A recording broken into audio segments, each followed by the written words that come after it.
오늘은 예수, 마리아, 요셉의 성가정 축일입니다. 이제 이 예수, 마리아, 요셉을 그러니까 왜 예수, 마리아, 요셉으로 이렇게 순서를 했을까 이렇게 생각을 해보면은 좀 서열순인 것 같아요. 그러니까 예수님이 제일 서열이 높았고, 그 다음에 마리아가 요셉보다 좀 높았던 것 같고, 그 다음에 요셉이 웬 꼬레비였다. 그러니까 가정에서 애가 왕이고 엄마가 두 번째고 아빠인 것 같다. 이게 우리나라에서 했으면 아마 요셉, 마리아, 예수 대축일 뭐 이렇게 했을 수도 있을 것 같아요. 하여튼 아까 좀 생각이 나서 말씀을 드려봤습니다. 네. 누가 서열이 제일 높나요, 집에서? 개인가요? 요즘 반려견이 높으니까. 오늘 성가정 축일 맞으면서 이전에 좀 말씀드렸던 이야기들이 좀 섞여져서 다시 한번 되새김질을 해보게 되었습니다. 그리고 이제 그걸 말씀드리고, 네, 오늘 이 예수, 마리아, 요셉 성가정 대축일에 맞아서 좀 거기에 연관된 한 가지를 좀 말씀드리면서 강론을 이렇게 마무리하도록 하겠습니다. 이전에 이제 말씀드렸던 예 중에 한 가지가 제가 이제 어릴 적에 초등학교 한 1학년, 2학년 요 시기에 이제 부모님하고 어디를 좀 다녀오다가 이제 버스를 타고 내려왔는데 너무 이제 배가 아파서 이제 그 아버지에게 그 당시 아빠에게 내 배가 너무 많이 아프다라고 이제 말씀을 좀 드렸었습니다. 그리고 나서 이제 거의 다 오긴 왔는데 좀 막히는 관계로 안 되겠다 싶어서 부모님이 저를 데리고 내리신 것 같아요. 그리고 아버지가 이제 저를 이제 업고 뛰기 시작하셨죠.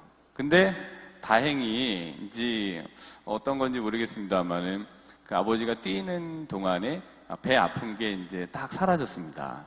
그래서 괜찮아요 라고 말하지 않고 그냥 편하니까 이렇게 아버지 등에 엎여갖고서 말 안 하고 있다가 이제 나중에 괜찮아요 아빠 이렇게 얘기했던 기억이 납니다. 그리고 이제 내려서 이제 집에 손잡고 가던 기억이 이렇게 좀 선명하게 남아 있습니다. 근데 그때는 한 8살, 9살, 요즘이 8살이었던 것 같아요. 근데 이제 그 후로부터 12년이 지난, 한 13년 정도 지난 21살? 이때 제가 이제 신학생이 되었는데, 그때에, 여름방학 때, 좀 봉사활동을 하고 싶다라고 요청을 드려서 허락을 받고, 이제 수원에서 이제 서울까지 매번 한 달 동안 이 봉사활동을 하러 다닌 적이 있었습니다. 그때 아이들이 입양하기 전에 있던 곳에서 이제, 활동을 이렇게 좀 같이 있었는데, 그때 이제 보면은 이런 생각이 들었어요. 이쁜 애들은 어디 가나 이쁨을 받더라고요. 근데 그렇지 않은 행동을 하는 애들은 어디 가나 그렇지 않은 대우를 받는 게 되는 거를 보게 됐습니다. 누가 봐도 이쁘게 생겼어요. 그리고 잘 이렇게 사람들한테 잘 웃고 하는 아이들은 금방 입양이 되더라고요. 이렇게 가는. 근데 그렇지 않고 떼쓰고 고집스럽고 이런 아이들은 오래 그곳에 있다라는 것을 알게 됐습니다. 이제 그렇게 보면서 한 아이가 있었는데, 이것도 말씀드렸었잖아요. 한 아이가 또래보다 조금 커요. 그리고 때를 많이 쓰고. 그래서 이제 일과가 거의 끝나고 아이들이 자야 되는 시간이 됐습니다. 낮에 좀 이렇게 잠자야 되는 시간인데, 얘가 자지 않고 계속 때를 쓰고 막 울고 막 부채는 거예요. 그래서 제가 거기 있는 선생님이 아이가 좀 그런 것 같은데 좀 이렇게 어떻게 해야 되지 않을까라고 했더니 그냥 냅두세요. 저러다가 말겠죠. 그게 부모님의 테두리라는 게 아이에겐 전적으로 필요한 이유가 단적인 거지만 그분들도 나름대로 최선을 다하시겠지만 그게 그런 것 같아요. 그게 만약에 나의 자식이었으면 100% 안아갖고 달랬을 겁니다. 근데 저러다 지치면 지가 울지 않고 자요. 이렇게 얘기를 하셔서 근데 저는 그게 너무 좀 마음이 아파서 그럼 제가 좀 얘를 데리고 좀 나갔다 오겠습니다라고 하고 이제 아이를 거기 요람인 것 같아요. 좀 큰 거 요람에서 이렇게 꺼내서 등에 업고 이제 밖에 나갔는데 업고서 이렇게 다녔습니다. 그랬더니 울음을 금방 멈췄어요. 근데 그때 말씀드렸다시피 애가 이제 제 등에 이렇게 기대가지고 저한테 이렇게 얘기를 했다고 말씀드렸잖아요. 아빠? 이렇게 얘기를 했다고 말씀드렸잖아요. 그래서 그때 그 얘기를 듣고 정말 심각하게 진짜 아빠가 돼야 되는 돼야 되는 것이냐라는 고민을 좀 해보기도 했다 말씀을 좀 드렸었습니다. 그리고 이제 그 아이는 그럴 때마다 이제 제가 가는 동안은 이렇게 해서 이제 등에 업어갖고 그 앞을 이제 입양원 앞을 이렇게 왔다 갔다 하고 잘 재워서 또 달래서 집어넣고 이렇게 했었습니다. 근데 뭐 제가 말씀드린 거는 이 두 사건이 결코 분리되어져 있지 않은 연결된 사건이라는 거를 아침에 일어나서 반추해 봤더니 되새김질해 봤더니 연결이 되어져 있는 것 같았습니다. 제가 어릴 적 배가 아파서 아빠의 등에 엎여서 이렇게 가던 제가 아빠의 등에 엎였고 아버지의 그 등의 그 따스함을 제 몸이 알고 있었기 때문에 이 아이를 제 등에 업을 수 있었던 것 같아요. 아마 다른 곳에 가서 그렇게 했었을 것 같습니다. 근데 그거를 그렇게 해보지 못했다면 다른 방법을 썼겠지만 제 은연중에 제 안에는 그게 몸에 이제 딱 각인되어져 있었던 것 같습니다. 사랑을 받은 사람은 사랑을 베풀 수 있게 된다라는 것이 여기에 있지 않나라는 생각을 좀 해보게 됐습니다. 바라건대 이 아이가 또 자기와 같은 상황에 누군가가 있는 아이를 업어줄 수 있는 지금 아마 30이 너무 훌쩍 중반이 됐을 겁니다. 근데 그 누군가를 좀 자기 등에 이렇게 등으로 좀 업어줄 수 있는 성인으로 자랐기를 좀 바라봅니다. 이건 아버지 등이었고요. 그 다음에 엄마 같은 경우에는 이런 것 같아요. 저 이제 누구나 다 그러시겠습니다만은 다 우리가 엄마의 뱃속에 10달을 있다가 나오게 되죠. 그리고 우리는 엄마의 품속에 있었던 여기 이제 태어나고 나서 또다시 엄마의 품속에 있던 그 시절들을 몸으로 우리가 기억하고 있게 되는 것 같아요. 그래서 이런 생각을 해보게 됐습니다. 자식은 아버지의 등을 기억하고 자식은 엄마의 품을 간직한다라는 것 같습니다. 아버지는 가정의 뒤를 책임지시는 등이고 또 엄마는 가정의 앞을 책임지는 품인 것 같습니다. 등의 듬직함과 그다음에 품의 따뜻함, 이게 부모님의 상호 보완성인 것 같고 또 부모님의 역할인 것 같습니다. 그래서 이제 좋은 가정이라고 한다라는 거는 좋은이라는 말이 조화롭다에서 왔다라는 말씀을 드렸던 적이 있습니다.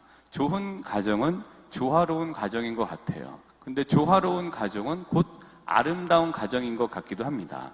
근데 이제 아름답다라는 말은 또 어디서 왔냐, 여러 가지가 있지만 아름답다라는 것은 아름이라는 게 나라는 의미라고 제가 봤습니다. 그래서 아름답다라는 거는 나답다라는 것이 이제 아름답다라는 거죠.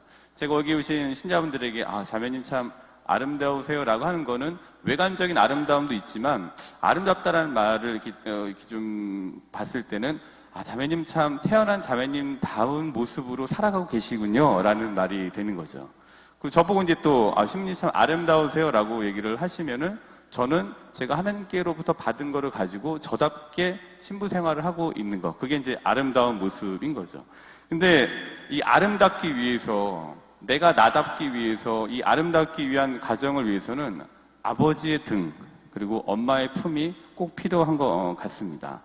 아름다운 가정 속에서 내가 나다울 수 있게 되는 거고, 그다음에 내가 나다울 수 있고 나답게 살 수 있는 분위기가 조성된 가정이 아름다운 가정인 것 같습니다. 내가 나다울 수 있기 위해서는 자식이라는 면에서 내가 나다울 수 있기 위해서는 누구나 다 아버지의 등이라는 듬직함과 또 어머니의 품이라는 따뜻함이 있어야 가능하게 될 것 같습니다. 아버지의 등 그리고 엄마의 품이라는 걸 가지고 오늘 복음을 한번 보시면은 예수님이 왜 저랬을까라는 게 이해가 좀 갑니다. 루카복음 2장 40절을 보면은 다른 배경보다는 저는 이 루카복음 2장 40절 오늘 복음의 말미에 나와져 있는 이 부분을 좀 유심히 좀 보게 됐고 머무르게 됐습니다. 이제 예루살렘으로 가셨죠. 파스카 축제를 지내기 위해서 12살 되던 해에. 근데 이제 이렇게 남겨진지는 모른 채 부모님이 이제 그 일행들과 함께 내려오다가 자식이 없는 거를 이제 알게 됐죠. 그래서 이제 다시 찾으러 거슬러 올라가서 예수님을 찾죠. 그때 예수님은 성전에서 거기 있던 어른들과 함께 토론하고 또 이야기를 하고 질문하고 있었죠. 그 모습에 그 주변에 있던 어른들이 경탄하면서 이제 예수님의 모습을 바라보게 됐지만 그 부모님은 애타는 마음으로 이제 이렇게 얘기를 하죠. 48절에. 예수님의 어머니가 얘야 우리에게 왜 이렇게 하였느냐 내 아버지와 내가 너를 애타게 찾았단다 라고 이제 부모님께서 이제 예수님의 부모님 말씀을 하시죠. 그때 49절에 이제 예수님이 뭐라고 하셨냐면 왜 저를 찾으셨습니까? 저는 제 아버지 집에 있어야 하는 줄을 모르셨습니까? 이제 이렇게 이야기를 합니다. 이제 요거 이제 요 부분이. 근데 이제 이 루카복음 2장 40절에 보면은 어떤 얘기가 나와져 있냐면 오늘 이제 복음 말이 이게 연결되는 건데 아기는 자라면서 튼튼해지고 지혜가 충만해졌으며 하느님의 총애를 받았다 이게 있어요. 근데 아기는 자라면서 튼튼해지고 지혜가 충만해졌으며 하느님의 총애를 받았다. 근데 이렇게 자랄 수 있었던 거는 예수님께서는 요셉이라고 하는 아버지의 등과 어머니 마리아의 품으로 인해서 튼튼하고 지혜롭게 성장할 수 있게 되었던 것 같아요. 그리고 오늘 지금 방금 말씀드렸던 루카복음 2장 49절 왜 저를 찾으셨습니까? 제가 제 아버지의 집에 있어야 하는 줄을 모르셨습니까? 라는 이 말은 사실 혼나야 되는 부분이잖아요. 이게 조금. 근데 아버지가 겁나게 무서운 집안에서는 너 엄마 어디 갔었어? 라고 했으면은 그게 아니라 제가 사실은 그게 뭐 이렇게 하셨을 거예요. 근데 예수님이 하셨던 거는 제가 이렇게 해야 되는지를 모르셨습니까? 그럼 예수님께서 이렇게 당당하고 당돌하게 말할 수 있었던 것은 예수, 마리아, 요셉이라고 하는 그들의 가정 분위기가 어떠했는지를 알 수 있는 대목인 것 같기도 해요. 얘기할 수 있었고, 그 다음에 이러저러한 것들을 자기의 변을 할 수 있었던 분위기가 여기에 있었기 때문에 예수님께서 그렇게 하실 수 있었던 것 같습니다. 아버지의 등이 무섭지만은 않았습니다. 엄마의 품이 송곳 같지만은 않았습니다. 아버지의 등이 따뜻했고 엄마의 품이 굉장히 넓었습니다. 그런 가정에서 본인을 표현할 수 있었던 여지가 있었기 때문에 예수님이 지혜롭고 튼튼하게 자랄 수 있었고 당당하고 당돌하게 이렇게 말할 수 있었게 된 것 같습니다. 이게 아버지의 등과 어머니의 품의 역할이 가정에서 얼마나 중요한지를 좀 얘기해 주는 것 같습니다. 아버지의 등의 모습을 좀 볼 수 있는 거 어디 있을까 한번 찾아보다가 요한복음 18장 8절 이건 좀 약간 좀 부담스러운 이야기긴 합니다만은 요한복음 이제 18장 8절을 보시면은 예수님께서 이제 잡혀가시는 대목이에요. 그 부분인데 이때 사람들에게 예수님께서 누구를 찾느냐라고 이제 물어보죠. 자기를 잡으러 온 이들에게. 그래서 나자렛 사람 예수요, 나다. 이제 하자니 그들이 이제 굉장히 당황했죠. 뒷걸음질 치다가 땅에 넘어졌고 18장 6절에 보시면 그리고 다시 이제 18장 8절에 보면 이런 얘기가 있습니다. 예수님께서 다시 나다, 니네가 잡으러 온 사람이 나다라고 말씀을 이제 하십니다. 그랬더니 그러면서 뭐라고 하셨냐면은 나다 하지 않았느냐? 너희가 나를 찾는다면 이 사람들은 가게 내버려 두어라. 이 부분은 좀 아버지의 등 같은 듬직함, 뭔가 좀 방어를 쳐주는 아버지의 등을 보여주는 대목이 이 부분 좀 그렇지 않나. 그래서 아버지의 등, 요한복음 18장 8절을 아버지의 등으로 봤습니다. 그 대신 이제 엄마의 품 같은 경우에는 요한복음 8장 11절을 보시면은 이제 여인이 잡혀왔잖아요. 그 사람들에게 니네 중에 죄 없는 사람이 먼저 돌을 던져라 라고 얘기를 하자 나이가 많은 사람부터 한 사람씩 떠나가게 되고 예수님하고 그 여인만 둘이 이제 남게 되죠. 그리고 이때 요한복음 8장 11절에 예수님께서 이 여인에게 말씀을 하십니다.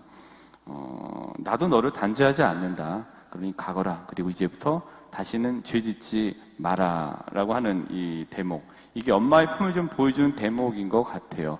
묻지도 따지지도 않고 내 자식이란 이유로 괜찮아. 가. 그리고 다시는 그렇게 하지 마라고 하면서 하느님의 품으로 이렇게 안아주는 이 모습. 이게 엄마의 품 아닌가 이런 생각이 듭니다. 아버지의 등 그리고 엄마의 품은 현재의 안정감이고 미래의 보장인 것 같아요. 엄마는 아버지의 등이 필요하고 아내는 남편의 등이 필요합니다. 그리고 아버지는 엄마의 품이 필요합니다. 그리고 남편은 아내의 품이 필요합니다. 나는 과연 내 남편에게 내 아내에게 등과 품이 되어줬는지 아니면 망치와 송곳의 역할만 했는지 한번 서로 돌아보시면 좋겠습니다. 아버지의 등이라는 듬직함과 또 엄마의 품이라고 하는 따스함은 또다시 고스란히 그 자식에게 전해지게 되어져 있습니다. 그래서 그런 아버지의 등과 엄마의 품을 잘 간직한 이는 다음 세대에게 자신이 누군가에게 듬직한 등이 되어주고 따뜻한 품이 되어줄 수 있을 겁니다. 나는, 여기 계신 분들은 다 나이시잖아요. 누군가의 자식이시고 뭐 지금은 부모님의 역할을 하고 계시지만 나는 그렇기 때문에 다시 아버지에게 등이 되어드리고 엄마에게는 품이 되어드리는 순환이 이렇게 이루어진다라면 얼마나 좋을까. 참 이상적인 이야기이긴 합니다만은 말씀을 드려봅니다. 그러기에 이번 한 주간 아버지의 등과 엄마의 품에 대해서 곱씹어 보시면서 나는 아버지로서 어떤 등이었고 또 나는 남편으로서 어떤 등이었고 또 나는 엄마로서 어떤 품이었고 또 나는 아내로서 어떤 품이었는지를 한번 돌아보시면 좋을 것 같습니다. 또한 나는 자식으로서 부모님에게 등과 품이 되어드리고 있는지와 또 가족에게 등과 품이 되어보려고 한번 시도를 해보고 가족의 등과 품의 듬직함과 따뜻함이 나의 기반임을 기억해 보면은 어떠실까 합니다. 더 나아가서 마지막으로 신앙 안에서 하느님이시라는 등과 품을 떠올려 보시면서 오늘 우리가 봉헌하고 있는 이 미사가 하느님의 품과 하느님의 등이라는 마음으로 마음을 모아 오늘 미사를 정성껏 봉헌하도록 합시다.